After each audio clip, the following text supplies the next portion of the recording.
अपनी वेदना जो चिट्ठी में उन्होंने जाहिर की है उसी को हम देख रहे हैं। और उसमें उन्होंने तीनों विकल्प बताए थे, वो जनता के सामने जो रखे। कभी भी राजनीतिक आकलन होगा, कोई आम पब्लिक भी आकलन करेगा तो उसी तीनों विषय पर करेंगे। या तो मुझे राजनीति से उन्होंने एक बड़ी बात कही थी कि संन्यास लेना पड़ेगा, जो परिस्थिति हमारे साथ है, या फिर मुझे कोई नई पार्टी बनाना पड़ेगा, या कोई नया दोस्त ढूंढना पड़ेगा। यही उन्होंने कहा है। वो तीनों विकल्प पब्लिक के सामने रखे थे, उसी विकल्प पर किसी न किसी में वो आगे बढ़ेंगे। उन्होंने कहा कि आप संन्यास तो नहीं ले रहे,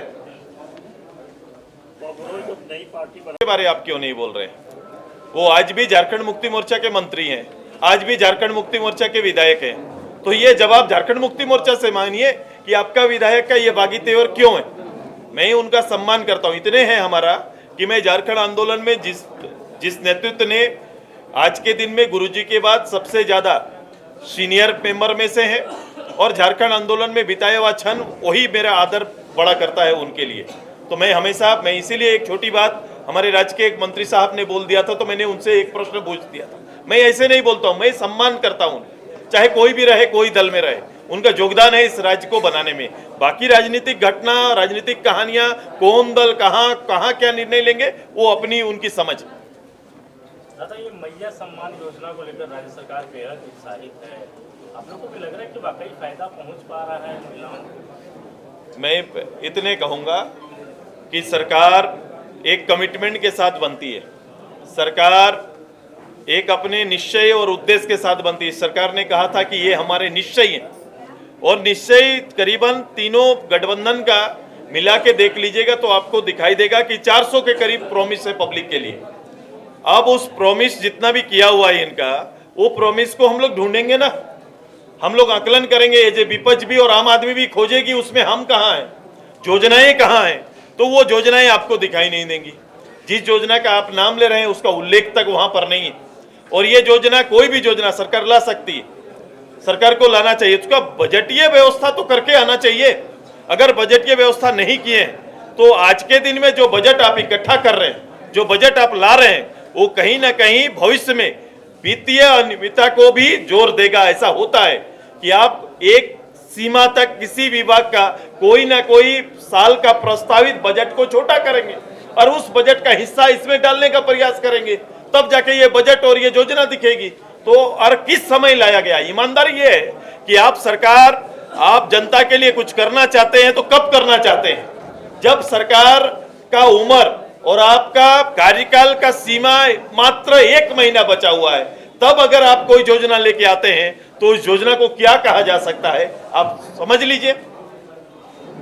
मैं तो ये भी कह सकता हूं, ये सरकार ये दबाव में मैं भत्ता का योजना भी ला सकती है, क्योंकि हम लोग बोल रहे हैं सरकार भत्ता देना चाहिए। सरकार ने कहा था नौकरी नहीं देंगे तो भत्ता देंगे।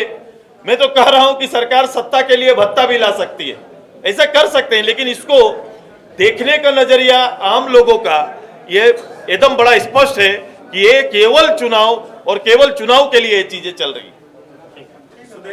पार्टी मुख्यालय में संगठन के सभी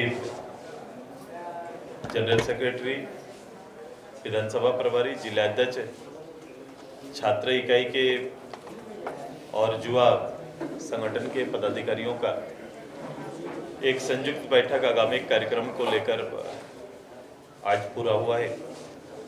और पार्टी ने अपने निर्धारित जो कार्यक्रम हमारा चल रहा था उस कार्यक्रम में थोड़ा फेरबदल किया है। हमारा वर्तमान में आप सभी लोग विदित हैं, जैसा हर विधानसभा में चूल्हा प्रमुख सम्मेलन हमारा चल रहा है, शपथ ग्रहण समारोह चल रहा है। अब इसके साथ साथ पार्टी का युवा मोर्चा जो पूरे प्रदेश में जो हमारा एक स्ट्रक्चर के रूप में तैयारी जो हमारा चल रहा है, उनका कार्यक्रम निर्धारित था। हमने उस कार्यक्रम को और उसके स्वरूप में थोड़ा बदलाव लाया है। पार्टी ने तय किया है कि जो सबसे बड़ी चुनौती वर्तमान समय में इस राज्य के सामने है वो राज्य के युवा है, जो पढ़े लिखे नौजवान रोजगार के लिए, नियोजन के लिए लगातार राज्य सरकार से अपील कर रहे हैं। राज्य सरकार के कमिटमेंट और उनकी घोषणाओं के आसपास कुछ को तलाश रहे हैं। आज उसी पर ध्यान में रखते हुए, क्योंकि पता नहीं राज्य सरकार को इन विषयों का सही आकलन विभाग के माध्यम से, पदाधिकारियों के माध्यम से मिल रहा है या नहीं मिल रहा है। इसीलिए संगठन ने और हमारे युवा अच्यु ने तय किया है कि पूरे राज्य भर के नौजवानों का एक डाटा, पढ़े लिखे नौजवानों का डाटा, जो राज्य के अंदर अपना भविष्य सुनिश्चित करना चाहते थे, इनका एक डाटा सरकार तक पहुंचाने का कार्यक्रम तय किए। इसको ऑनलाइन और ऑफलाइन दोनों स्तर पर कलेक्ट करके राज्य सरकार के मुखिया तक पहुंचाने का कार्यक्रम हम लोग ने तय किया है। 24 तारीख से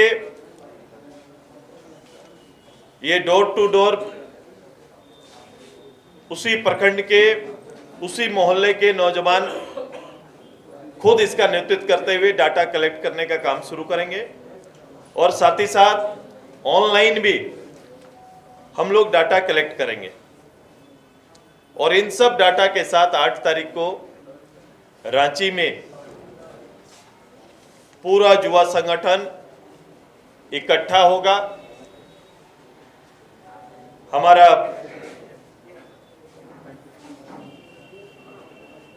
डाटा के साथ सरकार और सरकार के मुखिया को वो डाटा पूरे राज्य भर का उपलब्ध कराया जाएगा। शायद सरकार विचार करे